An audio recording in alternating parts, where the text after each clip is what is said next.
el agua corporal total es mayor.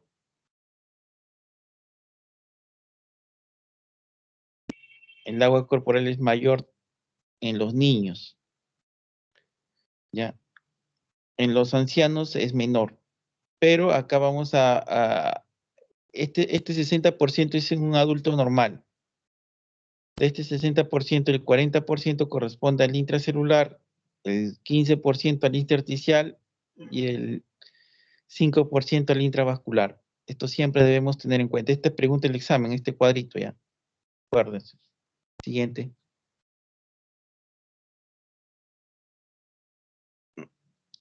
Entonces, si yo les pregunto en el examen, el agua corporal total en un adulto normal corresponde a 100%, ¿está bien o está mal? Va a ser mal. ¿Qué dicen? En un adulto normal, ¿es 100% el agua corporal total? No, doctor. No, no. ¿El intravascular es 30%? No, doctor. Ya. ¿Cuánto es el intravascular? 5%. 5%, ya. Así va a venir, ¿ya? Muy bien, continuamos. Entonces, decíamos que el agua corporal total varía según la edad. Es menor, es menor el agua corporal total en los ancianos y es mayor en los niños. El sexo también puede influir. El porcentaje de agua respecto puede ser menor en el sexo femenino debido a la mayor proporción de tejido adiposo, ¿no? Siguiente. Y este es un adulto normal, el 60% del agua corporal total. En el feto se dice que puede ser el 100%, en el recién nacido 95% y en el anciano 50% aproximadamente. Siguiente. Acá está, ¿no? Este es el agua corporal total en un adulto normal, el 60 a 65%. Esto lo tienen bastante en cuenta los pediatras. Los que van a ser pediatras tienen bastante en cuenta esto. Si yo les pregunto en el examen, un recién nacido tiene de agua corporal total 30%, ¿está bien o está mal? Está mal. Está mal, ya. Entonces, sí, ya, entonces el agua corporal total siempre es mayor a menor edad, ¿ya? Siguiente. Entonces, el agua corporal total puede tener dos fuentes. La exógena es lo que se ingiere o parte también de la ingesta de sólidos, representa 2100 mililitros, o sea, 2 litros 100 al día, ¿no? También puede ser endógena si sintetiza en el organismo durante el metabolismo celular y puede corresponder a 2300 mililitros al día. Siguiente. Estos son los requerimientos diarios de agua corporal total en un adulto, 35 mililitros por kilo por día. A ver, multipliquen 35 mililitros por una persona que pesa 60 kilos. ¿Cuánto sale?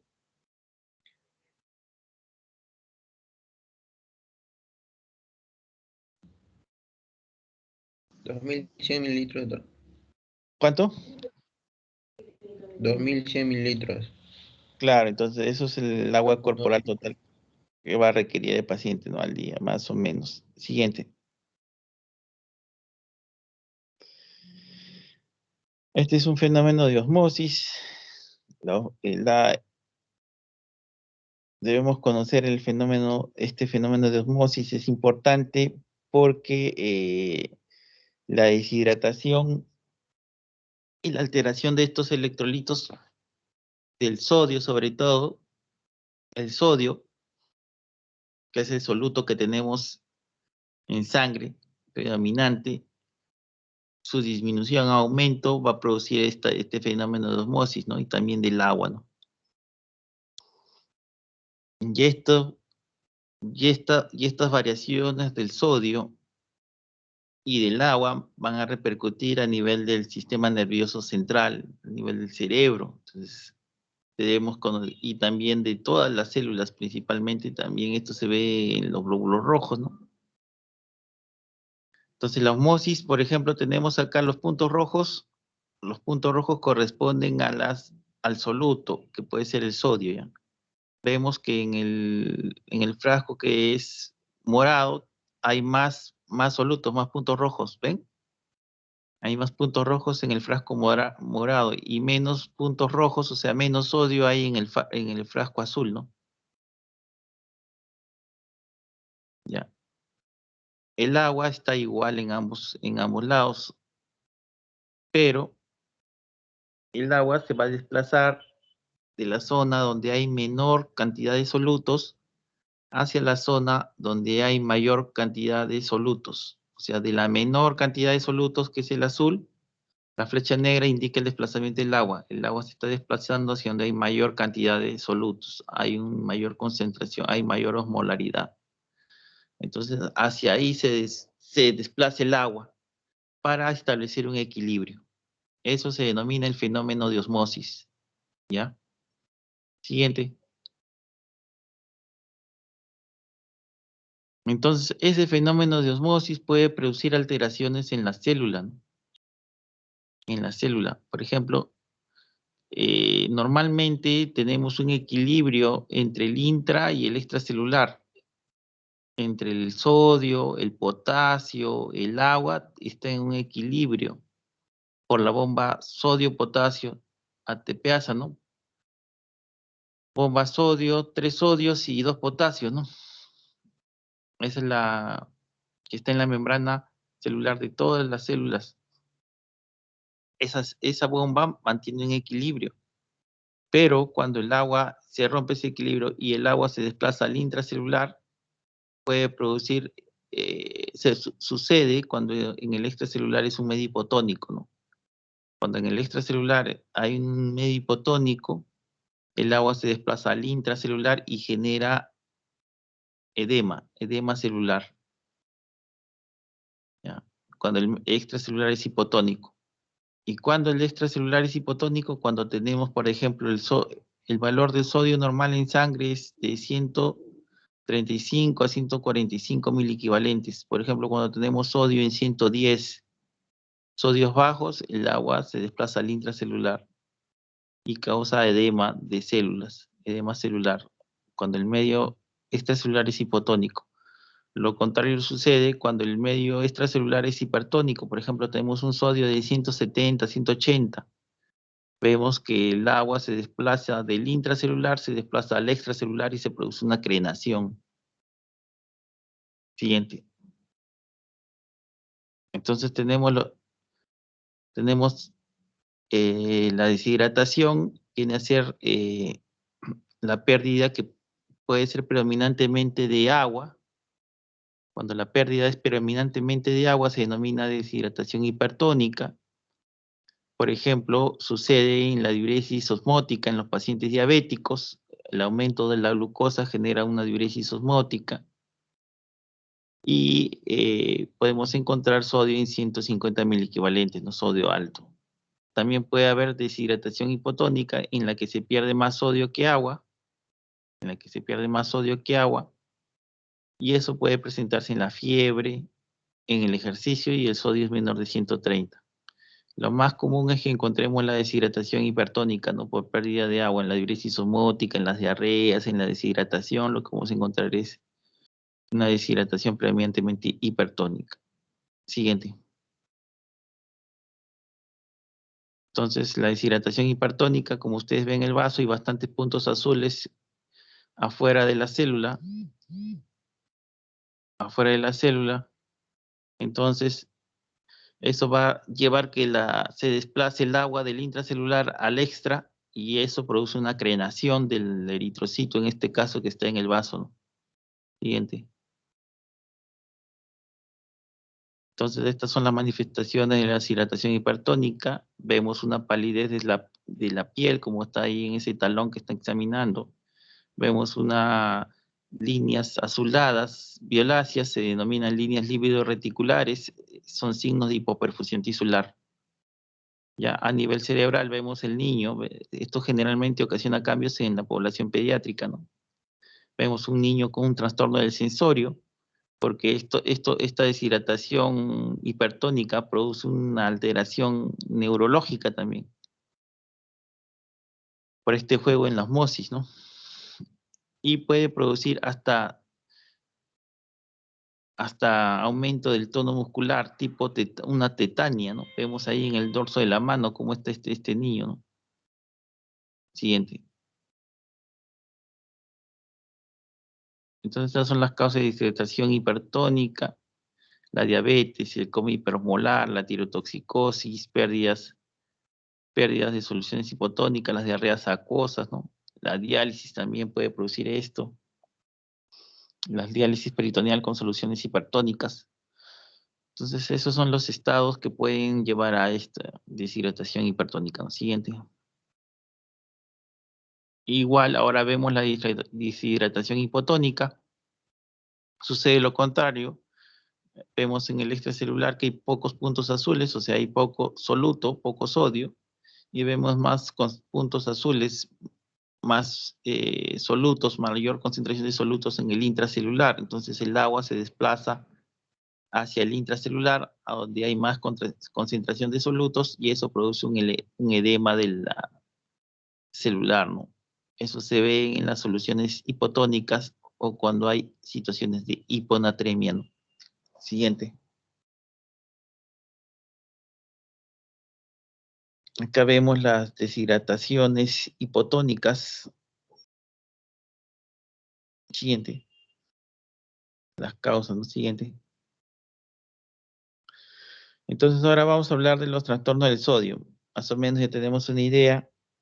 El sodio es el catión más abundante en el organismo, es predominantemente extracelular y su valor normal es de 135 a 145 mil equivalentes. Esto tienen que recordarlo, esto no lo pueden olvidar. Es de 135 a 145 mil equivalentes. Si en el examen yo les pregunto, el valor normal del sodio es 180 mil equivalentes, ¿está correcto?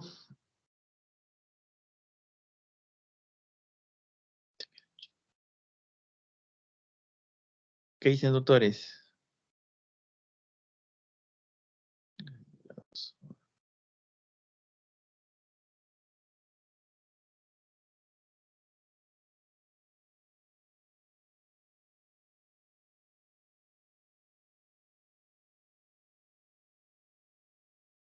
A ver, doctores, ¿qué dicen? No, doctor. No. Entonces, eso tienen que tener presente. Ya el valor del sodio es 135 a 145. Así le puedo preguntar en el examen, ¿ya? A ver, siguiente.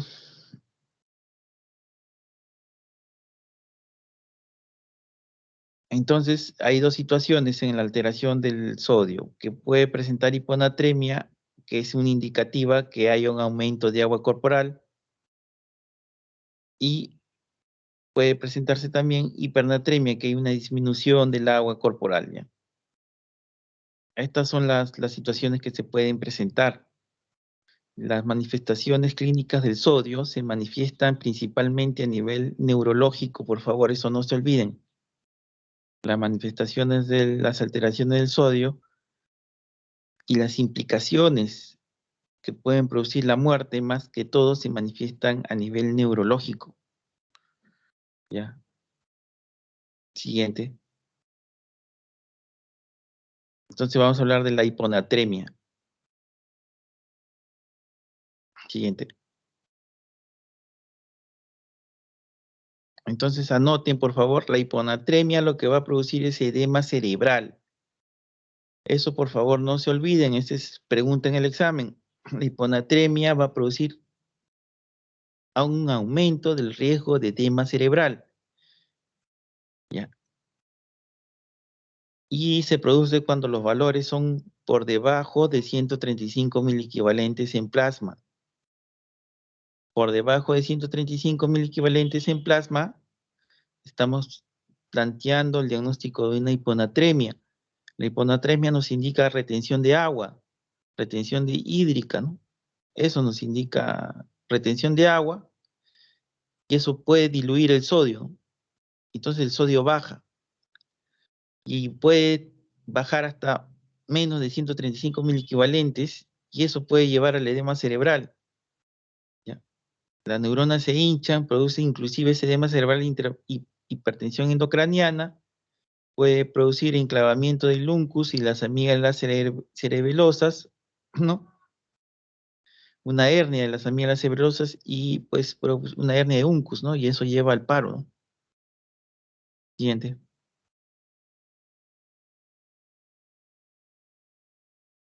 Entonces puede haber desplazamientos agudos y crónicos, ¿ya?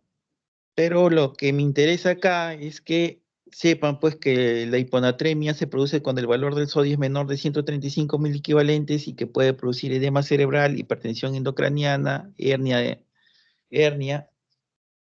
de las amígdalas cerebelosas o del uncus y puede eso llevar a la muerte, ¿no? Siguiente.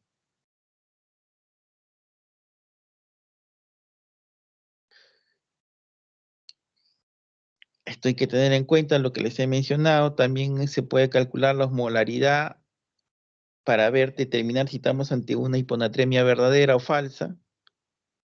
Ya cuando la osmolaridad es normal aumentada, no corresponde a una hiponatremia. Siempre lo ideal es calcular la osmolaridad y esta es normalmente entre 280 y 295 milosmoles por kilo.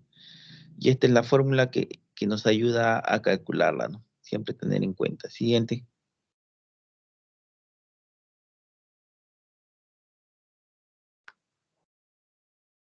Estas son las hiponatremias falsas, y eso podemos determinarlo mediante el cálculo de la osmolaridad. Si tenemos una osmolaridad baja, estamos ante una hiponatremia verdadera. Siguiente. Siguiente. Miren, este es importante, ya las manifestaciones de la hiponatremia no suelen aparecer hasta que el valor desciende por debajo de 125 miliequivalentes. Cuando desciende por debajo de 125 miliequivalentes, ya el paciente puede presentar manifestaciones neurológicas ya, producto del edema cerebral, ¿no? Cuando el paciente tiene menos de 125 miliequivalentes, puede tener náuseas, cefalea, anorexia, malestar general, calambres, ¿ya? Cuando está entre 120 y 110, ya la cefalea se hace más intensa, tiene ya letargia, desorientación, somnolencia, confusión, agitación, ¿ya? Y cuando tiene menos de 110, ya el paciente está entrando a convulsiones, coma, inclusive herniación ya del uncus, ¿no? Que estábamos conversando. Entonces, eso va a llevar a la muerte. A ver, doctores, si yo tengo un paciente con 115 miliequivalentes, ahorita tengo el análisis de sangre y yo quiero reponer, corregir eso en 24 horas, lo puedo llevar a que tenga un sodio de 115 que tiene el paciente ahorita, lo puedo llevar a 135 en 24 horas. ¿Qué dicen?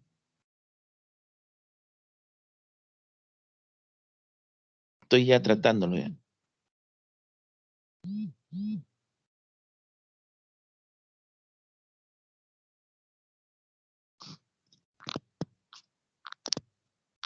¿Qué dicen, doctores?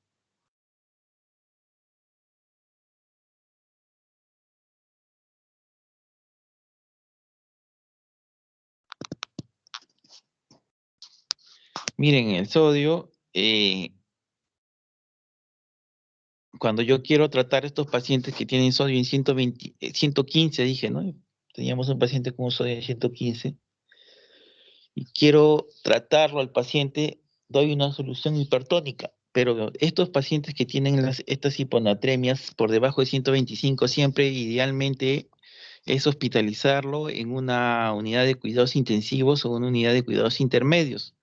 No es aconsejable tenerlo en una sala de hospitalización de medicina interna, por lo que requieren pues monitoreo neurológico, ¿no? Puede complicarse y hace el paro. Entonces siempre es tenerlo idealmente estos pacientes con 115 en una unidad de cuidados intermedios o una UCI, ¿no? Entonces reponemos el sodio en 24 horas No lo podemos llevar de 115 a 135, que es el valor normal. No, en 24 horas no, está contraindicado, porque puede presentar el paciente mielonisis pontina, o sea, la destrucción de las neuronas. Entonces, ¿qué hacemos? Solamente reponemos 10.000 equivalentes, o sea, puede aumentar 10.000 equivalentes en 24 horas, como máximo, con el tratamiento que podemos dar. O sea, de 115 le iniciamos el tratamiento y puede ir hasta 125.000 equivalentes en 24 horas. Y ahí paramos la solución que estamos dando para corregir esta situación, ¿no? O sea, en 24 horas solamente el sodio puede corregirse 10.000 equivalentes. De 115 podemos subirlo a 125, más no podemos hacerlo por el riesgo de mielonisis pontina, ¿ya? Esa es pregunta del internado, residentado, siempre les preguntan eso, ¿cuánto se puede corregir el sodio en 24 horas? Es 10.000 equivalentes. Entonces también podemos ayudarnos, ¿no? Con los exámenes, pues, para calcular la osmolaridad plasmática, ¿no? Todos los ítems, la urea, la glucosa, la creatinina. Debemos pedir a estos pacientes un electrocardiograma, que es básico, ¿no? Siguiente. Ahora vamos con la hipernatremia. Siguiente. Fácil, doctor. Entonces la hipernatremia es cuando la concentración del sodio es mayor de 145.000 equivalentes. Ya. Eso nos indica y nos indica probablemente un déficit de agua, ¿no? Nos indica esta cifra, ¿no? Siguiente.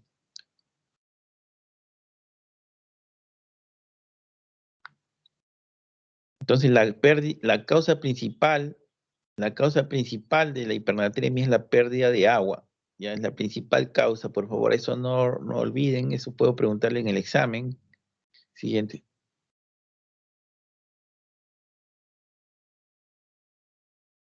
Si yo les pregunto en el examen, puede existir hipernatremia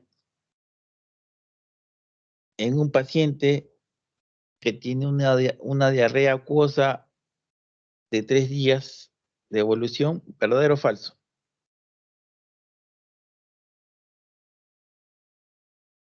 Verdadero, ¿no? Está perdiendo Verdadero. líquidos.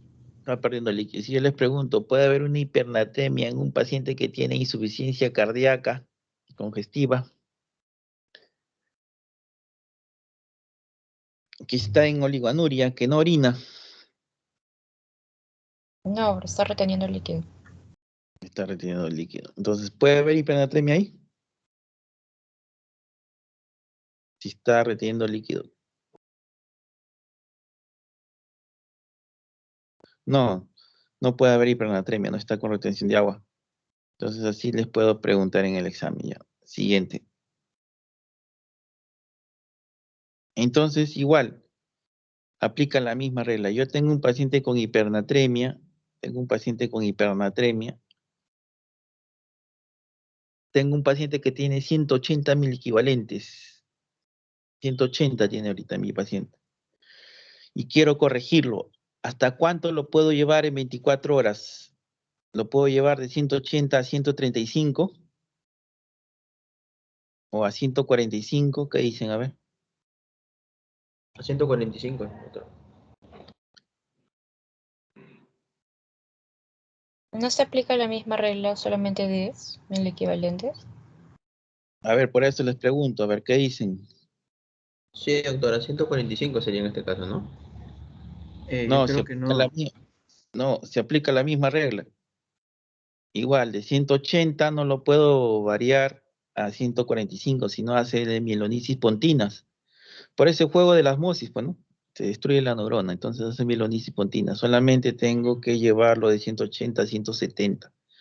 Tanto como para subir como para bajar es 10.000 equivalentes nada más. Y las manifestaciones son principalmente a nivel neurológico.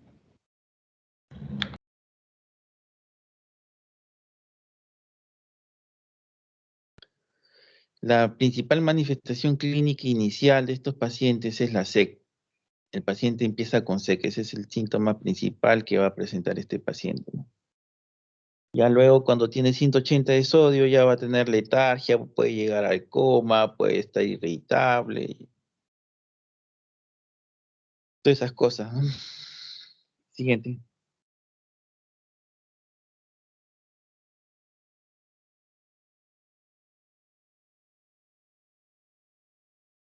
Entonces, cuando el paciente está despierto, todo, el principal síntoma inicial es la SEC. El paciente manifiesta SEC, tiene SEC, eso es lo que está haciendo ya, está empezando la hipernatremia, ¿no? Un paciente diabético que tiene SEC, que tiene mucha SEC, que tiene polidixia, polifagia, tiene mucha SEC, ustedes lo observan, las mucosas están secas. ¿Qué es lo que más esperan que tenga? ¿Hiponatremia o hipernatremia?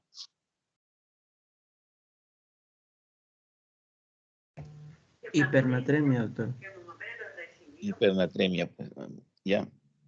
Entonces, el coma diabético, ¿qué han escuchado ustedes? El coma diabético, ¿han escuchado el coma diabético, no? Sí, sí, doctor. Miren, estos pacientes con diabetes llegan a tener sodios a veces en 180. Entonces, todas esas alteraciones del sodio son las que le van a producir, pues, el coma, ¿no? La glucosa en sí lo que produce es la deshidratación por la diuresis osmótica. Se deshidrata y el sodio sube a esos niveles y el paciente entra en coma, pues. Eso es lo que sucede.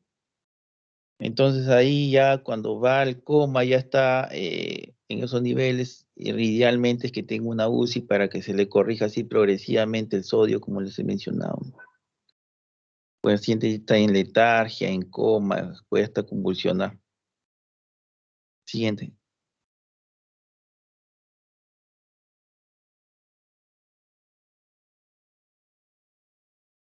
Básicamente es eso, ¿no? Siguiente. Avancen, por favor. Y esta es una fórmula para calcular el agua corporal total, ¿no?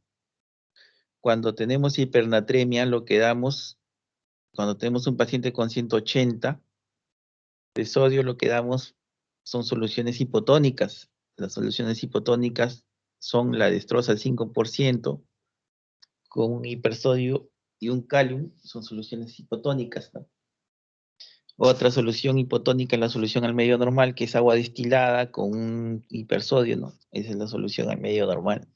Entonces damos soluciones al medio normal, agua destilada o destroza el 5% para disminuir la cantidad del sodio, ¿no? Soluciones hipotónicas damos en este caso, ¿no? Siguiente. Ahora vamos a hablar de la alteración del potasio.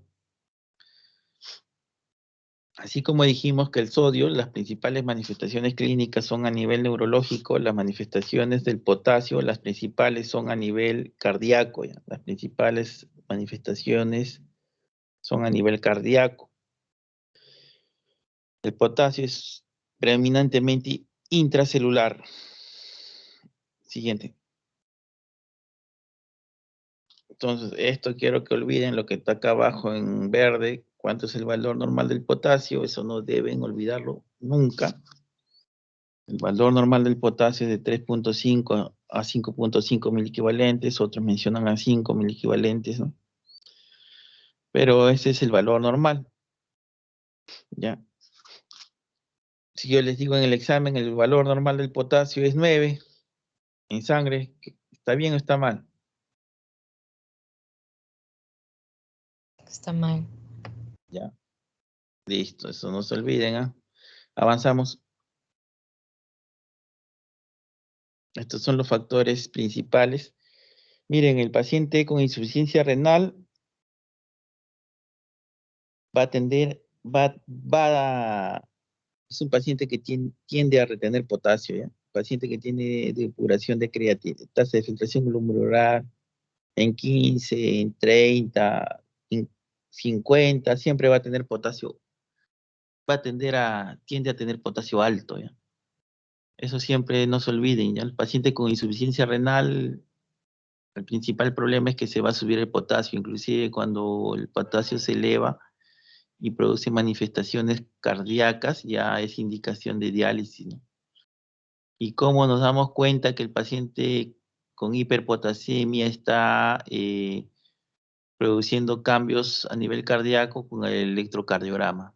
Entonces, estos pacientes que tienen insuficiencia renal, que llegan a una emergencia, siempre debemos solicitar dentro de los exámenes el potasio y un electrocardiograma en lo posible. Si tenemos un potasio alto, por ejemplo, en 7, sale al paciente que llega de emergencia, le sale 7 de potasio, lo primero que tenemos que hacer es pedir un electrocardiograma para evitar problemas médico-legales. Y iniciar el tratamiento, pues, ¿no? Indicarle la diálisis y hasta que vaya a la diálisis y darle su antídoto, que es el gluconato de calcio, ¿no? Damos gluconato de calcio a estos pacientes que tienen hiperpotasemia, ¿no? Hasta que va a la diálisis, para evitar desenlaces fatales cardíacos. Siguiente, a ver. Doctor, disculpe una pregunta. Sí. ¿La hiperpotasemia se ve tanto en pacientes con insuficiencia renal aguda y crónica o solamente una de ellas dos? No, en las dos se puede ver. En las dos se puede ver. Siguiente, a ver. A ver, páselo, páselo.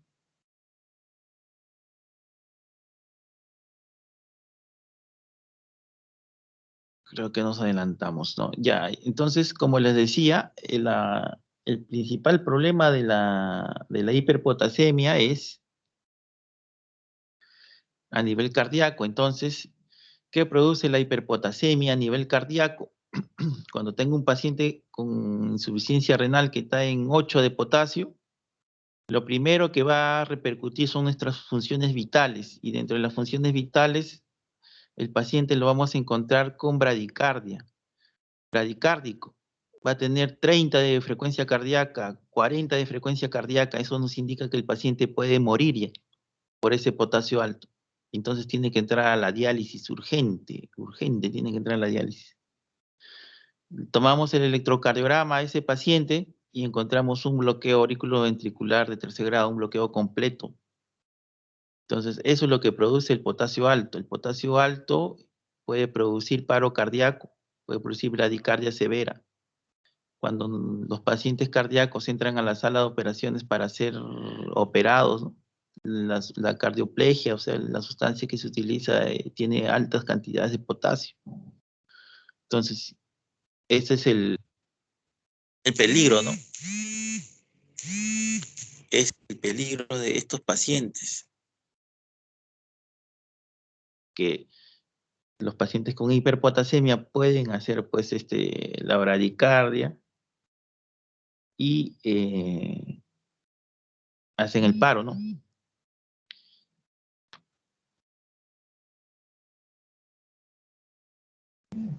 Doctor, una pregunta.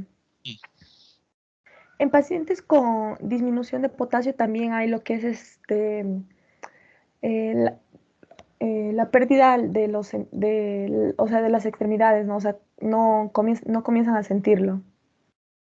Sí, hay pérdida, claro, cuando ya es lo contrario, cuando hay hipopotasemia, hay parálisis flácida en las extremidades, principalmente inician. A veces lo confunden con un Guillain-Barré, lo confunden, pero le toman el resultado del potasio y tiene potasio en 1, en 2, dicen, le responden el potasio y mejora. A ver, vamos a continuar. Entonces, con la hiperpotasemia estamos ahorita. Entonces, cuando tenemos un paciente con potasio alto, 6, 7, 8, lo que tenemos que hacer es tomar el electrocardiograma y llamar al nefrólogo para que lo vaya dializando. Hasta que lo dializa, como les decía, se da su gluconato de calcio. Y en el electrocardiograma lo que vamos a encontrar, esto es pregunta del examen, ¿eh? En la hiperpotasemia, ondas T picudas. Ondas T picudas. Encontramos ondas T picudas, que es el cambio inicial. Luego el QRS se va ensanchando, se ensancha el QRS y puede producir, pues, ya el bloqueo auriculoventricular de tercer grado, ¿no? Entonces, pero en la hiperpotasemia se encuentra ondas T picudas. Anoten, ¿eh? Eso es lo que se encuentra en el electrocardiograma. Ondas T picudas como manifestación inicial de la hiperpotasemia. Listo. Siguiente, a ver, doctora. Entonces, esta es la hipopotasemia.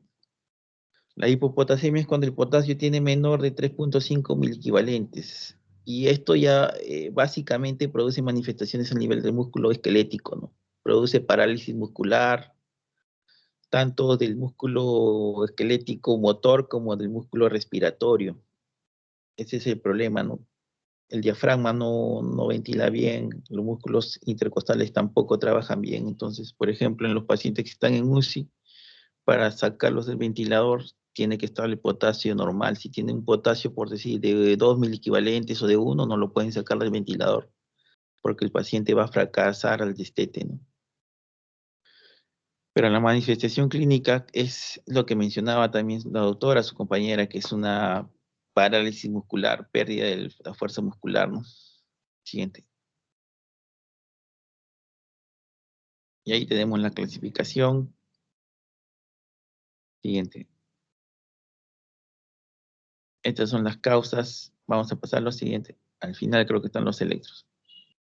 Miren, ahí no me dejan. Una causa frecuente de hipopotasemia son el uso de diuréticos. Ustedes saben que en el paciente con insuficiencia cardíaca, el paciente que tiene insuficiencia renal,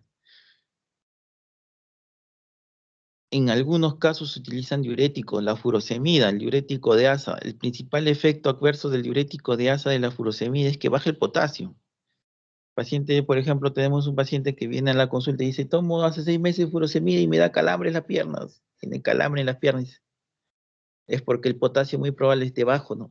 Siempre estos pacientes que toman furosemida debemos pedirle potasio de control. Si tiene un potasio de 2, no podemos seguir dándole furosemida, no tenemos que suspender por unos días hasta que normalice el potasio, ¿no? Si no, eso sigue bajando. Siguiente.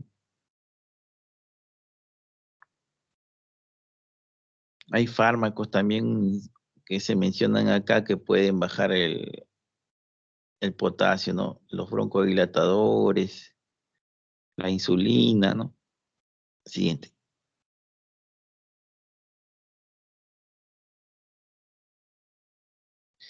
Y las causas más frecuentes también de hipopotasemia son las deshidrataciones o las diuresis, también las poliurias, ¿no? Paciente diabético, algún paciente diabético. Ustedes saben que el paciente diabético hace diuresis osmótica, ¿no? Pierde orina, dijimos. Pierde agua predominantemente. Entonces, hace hipernatremia, ¿no? Dijimos que hace hipernatremia. Pero, aparte de la hipernatremia, hace hipopotasemia. Eso es lo que presenta el paciente diabético. Se deshidrata, pierde agua. Como pierde agua, predomina el sodio en sangre, hace hipernatremia, pero esa deshidratación, que esa orina que tiene a nivel, esa poliuria, hace que el potasio le baje. Entonces, paciente diabético, descompensamos encontrar hipernatremia e hipopotasemia. Eso vamos a encontrar en estos pacientes. Paciente con insuficiencia renal crónica, que está ya en hemodiálisis o al pie de la hemodiálisis, vamos a encontrar hiperpotasemia. Y en el paciente que tiene una diarrea acuosa exagerada, por ejemplo, 2, 3 días de diarrea, o paciente que está con vómitos, ahí también vamos a encontrar pérdida de potasio, hipopotasemia, ¿ya? Un paciente que tiene diarreas, pérdidas. En el 51% el 51% aproximadamente. Y en el otro es el uso de diuréticos, como les mencionaba, la furosemida, ¿no? Son las causas más frecuentes de hipopotasemia. Siguiente. Estas son las otras causas, las manifestaciones clínicas. También podemos encontrar a nivel cardíaco. También produce a nivel cardíaco y se ve un aplanamiento de la onda T con una onda U prominente, ¿ya? Esta es pregunta del examen, la onda U prominente de la hipopotasemia y un aplanamiento e inversión de la onda T. Ya, esta es pregunta del examen, no se olviden, y también las manifestaciones musculares, ¿ya? También produce a nivel digestivo, ilio paralítico, el intestino ya no se mueve, pierde su función contráctil, ¿no? También puede producir eso.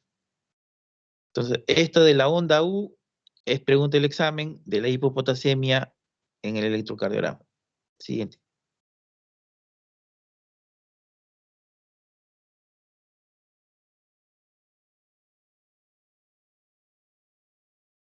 Entonces, este es un paciente con hipopotasemia. Ven ahí, ven el QRS, después sigue la T y ven una segunda onda que es la onda U. Ya, la onda U prominente se ve en el paciente con hipopotasemia, ya no se olviden. Siguiente.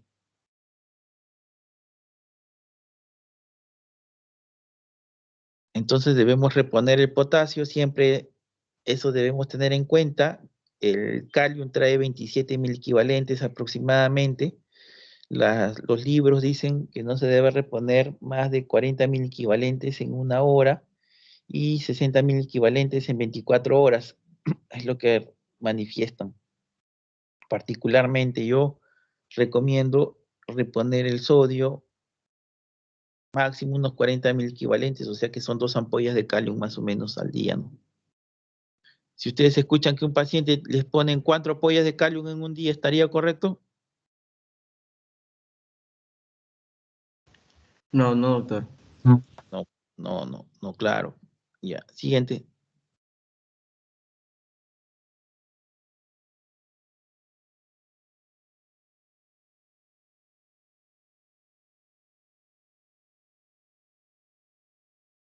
Esto también se puede ver el sodio urinario, ¿no? Pero este es poco práctico. Siguiente. También otra causa de hipopotasemia es puede asociarse a magnesio bajo, hipomagnesemia, ¿no? También. Siguiente.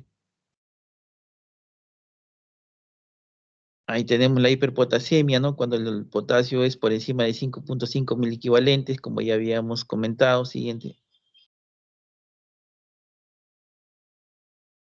Comidas con potasio alto, también eso tenemos que... El chocolate, mire, las sardinas, el cerdo, el cordero, la coliflor, la papa, esos tienen potasio alto.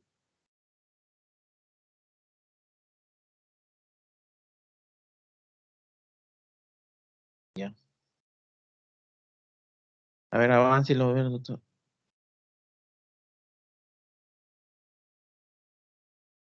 Estas son las causas, ¿no?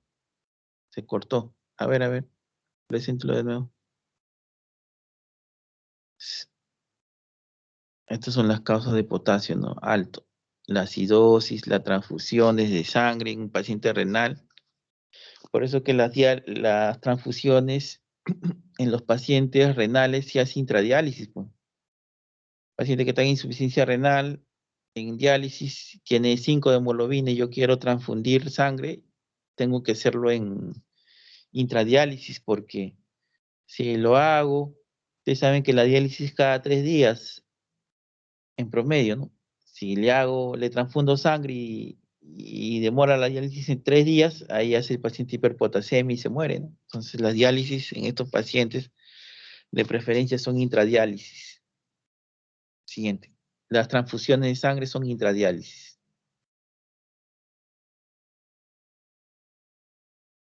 Los inhibidores YECA, los ARA2, los inhibidores de la renina, los AINES, la ciclosporina, todos esos fármacos pueden causar hiperpotasemia, ¿no?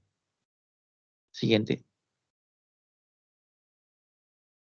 Y como les decía, la principal manifestación puede ocasionar pues, arritmias, bradicardia, es lo más frecuente que cause, ¿no? Siguiente. Siguiente. Y este es el electro que les decía. Miren las ondas T picudas que se observan en estos pacientes. Miren, la onda T, observen el B1, B2, B3, B4, B5, B6. La onda R siempre debe ser más grande que la onda T. Acá vemos que la onda T es más grande, ¿no? Entonces, acá estamos hablando de pacientes con hiperpotasemia, ondas T picudas. Esta es pregunta del examen, ¿ah? Las ondas T picudas se presentan en el paciente con hiperpotasemia. Bueno, con eso acabamos la clase.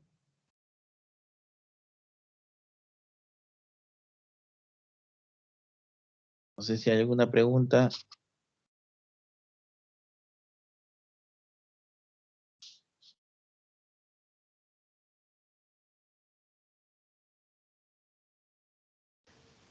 Sí, doctor, una pregunta.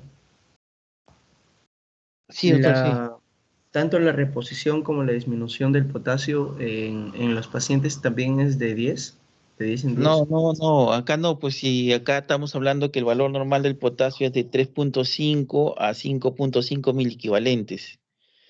Ya, no, acá la reposición del potasio es distinto. La reposición del potasio es distinto. 10 equivalentes, no, pues 10 equivalentes no aplica, ¿no? El valor normal No, sí, me refería, doctora, a que si es, o sea, se aplica la misma regla, ¿no? Tanto acá se hay un sube como límite, lo que se baja. no, por eso, no. Cuando se repone potasio, les he dicho, no se repone potasio más de 60 equivalentes en 24 horas. Más de 60 equivalentes en 24 horas, no. Que vienen a ser, yo les he dicho que cada ampolla de calium, de la ampolla de potasio, viene 27 equivalentes. 27 por 3, ¿cuánto es?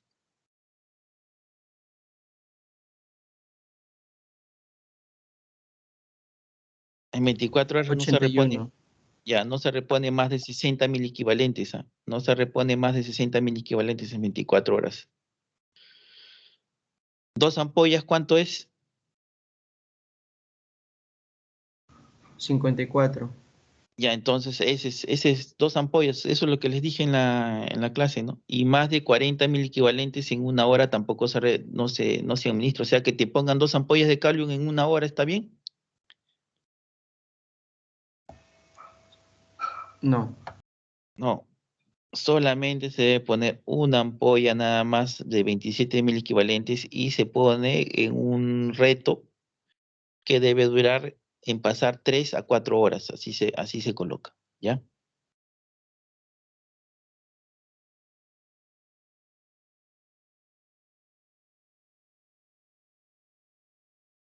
Muy bien, doctores.